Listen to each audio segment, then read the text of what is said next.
So definition 3.6 again, V is a vector space, then a set of vectors in V is a basis if these two cases hold.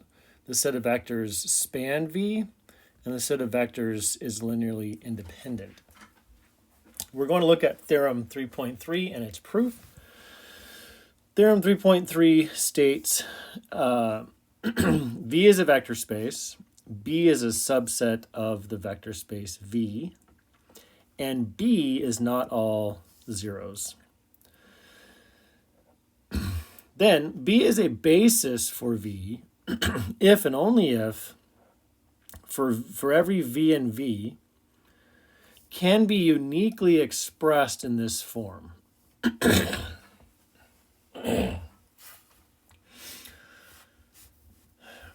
All right, so let's look at the proof of this. So first we're going to go this direction. We're going to let me just do that. That's indicating the direction I'm going. I'm going to assume B is a basis, and then we're going to show that this is unique. Okay, so assume B is a basis for V. And then we're going to put an arbitrary or make an arbitrary vector in V. So you want to say let V be in V.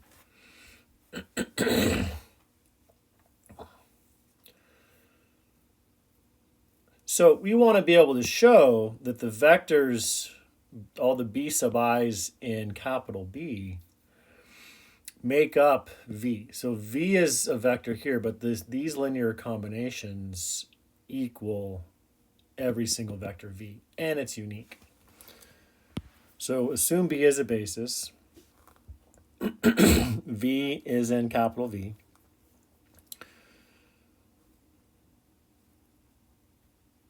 Okay, since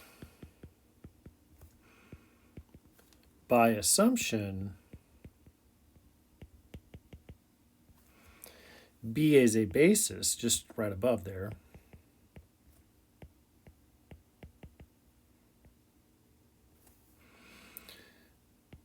B spans S, meaning every vector in V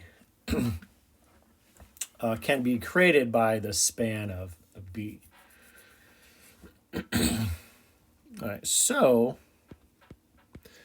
this arbitrary V in V can look like this. So V is going to equal some R1, B1 plus R2, B2, etc. to R sub K, B sub K.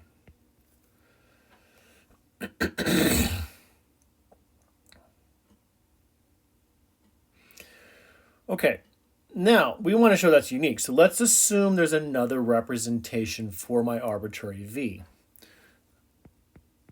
Let's assume for now this representation for V is not the only one.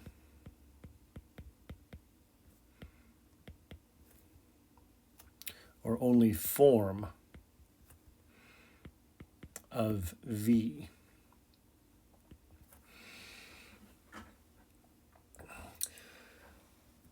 Then let's suppose V is equal to this form, S1 B1 plus S2 B2. And make note, we use the same vectors in B, but to create all the vectors, it's just different constants. And you might zero stuff out, right? But something has to be in there for R. But all the vectors are always the same. And again, consider the span. of ijk. That's the case, right? When you make up another vector, it's the sum of ijk somehow with different components. So let me keep going. Plus 2 s sub k b sub k. So we're considering another representation. Our s sub i's are real. Okay, so now subtract them. Now this is just a legal operation. So subtract the vectors. So v1 minus, so we're just going to do v, not v1, but v minus v, which is equal to 0. But so when you subtract, rearrange your terms. I'm not going to show all this. So these are like terms. You just factor out the b, and we will get this r1 minus s1 times your b1. So it looks like this form, r1 minus s1 b1 vector plus etc. all the way down to r sub k minus s sub k b sub k. And that difference is equal to the 0 vector. Okay, so then we know it is assumed in this direction that B is a basis. So we already know that 0 is the only 0. And so these vectors are linearly independent. Right, so where is it? These have to be linearly independent. B1, B2, BK to BK, because it's a basis. So if they are linearly independent, then this equal to 0 implies that the coefficients are all 0. So B is linearly independent. Thus, each r sub I minus s sub I has to be 0.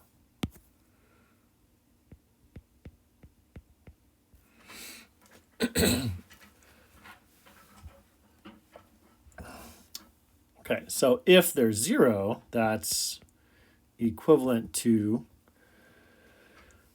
saying that they're equal. R sub I equals S sub I.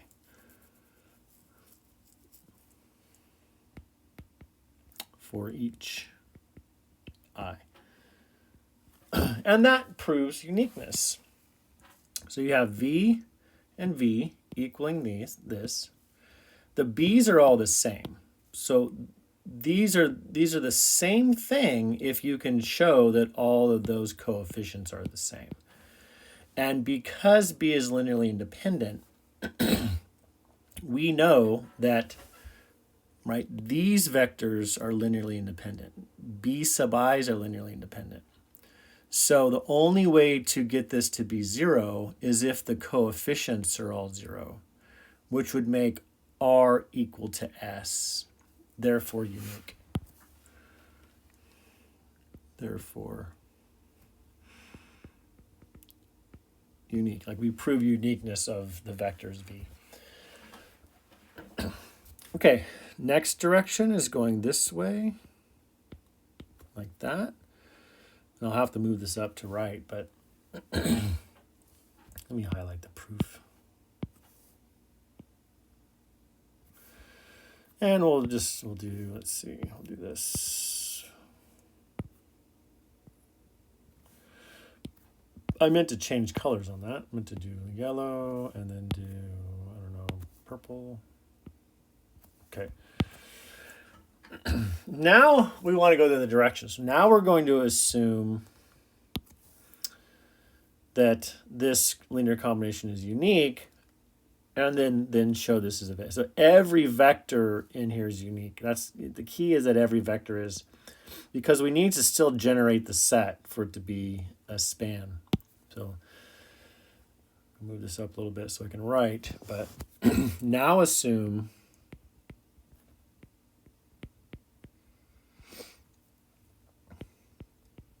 each vector in V, which implies that the span of B is equal to S. Okay, and then now we're going to show that uniqueness implies independence.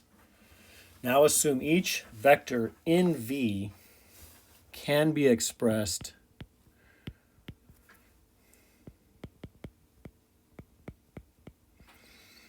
uniquely in the form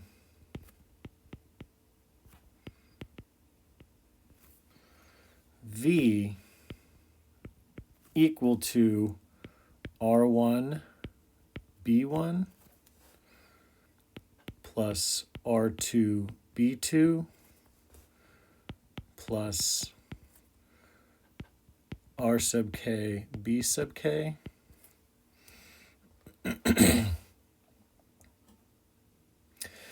So if we can do that, right? That's what this statement is saying, right? So every vector in V can be expressed like this. So that implies that if every vector can be expressed like that, then the span of B equals V.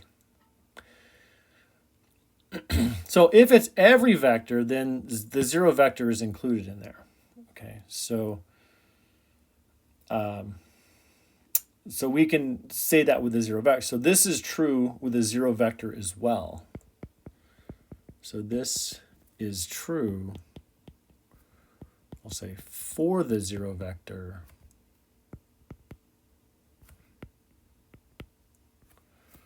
as well. So let's write the zero vector like that. It's some R1 B1 plus R2 B2 plus all the way down to R sub k B sub k.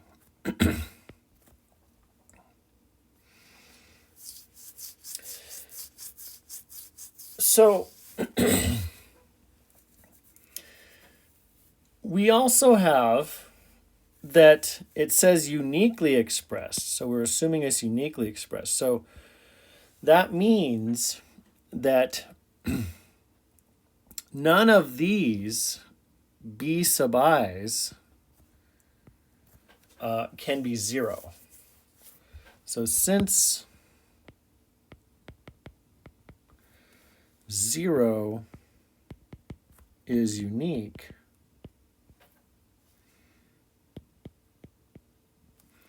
none of the B sub i's can be 0.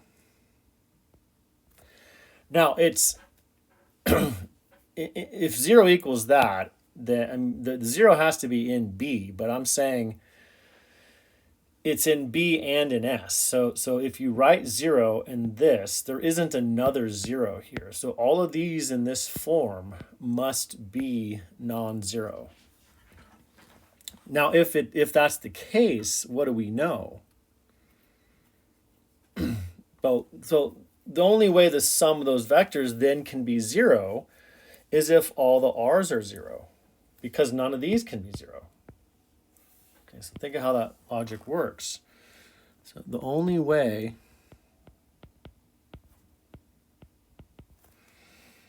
the sum, or this sum of vectors is 0 is if all r sub I is equal to 0.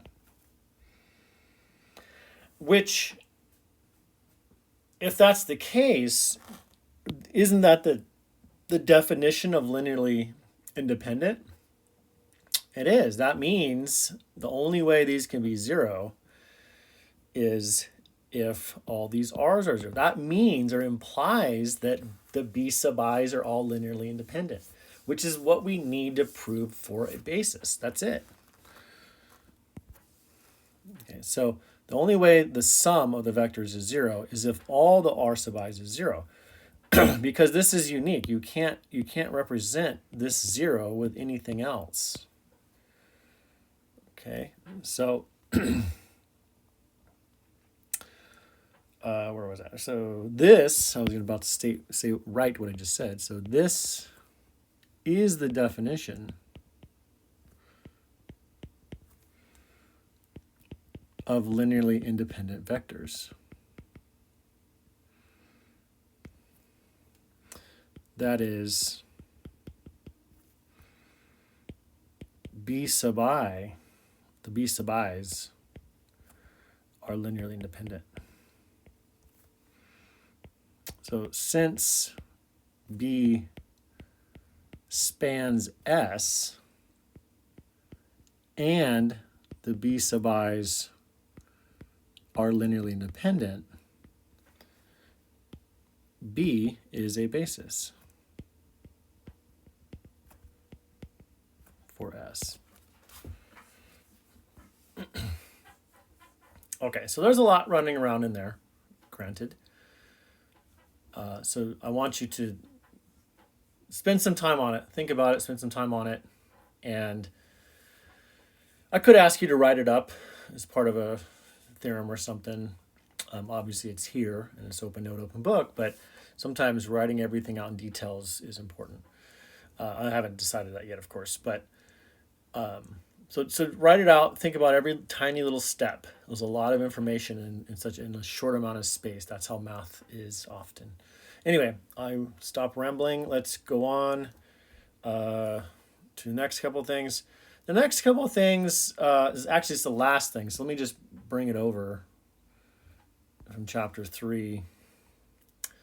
And so that's the proof. I didn't write the proof out in the notes. I did it separately, or now I have it written on notes. So I wanted to copy this. This is really there's a few more things in 3.2 you should look at, but oops, let's see, I could have pasted that.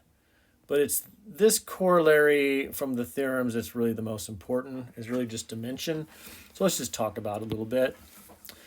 Because the proofs are exactly the same. It even says that in the book. They're exactly the same word for word as chapter 2. So we just want to talk about basis and number of elements. So this is the most important. So, and they do get into finitely generated concepts and infinitely generated concepts. Not really to worry too much about that. If you're really interested in this stuff and set theory, read up on the axiom of choice. It's an interesting axiom concept. So corollary, V is a finitely generated vector space. Any two bases in V have the same number of elements. Okay, so that's the same as we had before. So let's go to our polynomial example. That makes sense, right? I mean, you can't put another vector in here and it be linearly independent. The combination can be made up of those three. So that's kind of your go-to now for vector spaces, I think, is P2. And then, of course, go back to your Rn concepts, R3 and R2. But for this guy, I gotta fix that. For this guy, this generalized vector space stuff, you want to get outside our the plane and things like that. So yeah, I mean you can't create another space by any other vectors. It's going to be three of them. There's no other way of doing it. Okay, so think about that one. Read up on it a little bit. Next definition. Let V be a finitely generated vector space. Okay, the number of elements in the basis for V is the dimension of V, and is denoted dim V. So the dimension of V is the number of elements in the basis. So this dimension would be 3. Okay, so for a polynomial of degree 2, the dimension is 3. Okay, so keep this in mind. No need for a lot of the proofs on it and stuff. Let's just remember that. Okay, that wraps up 3.2.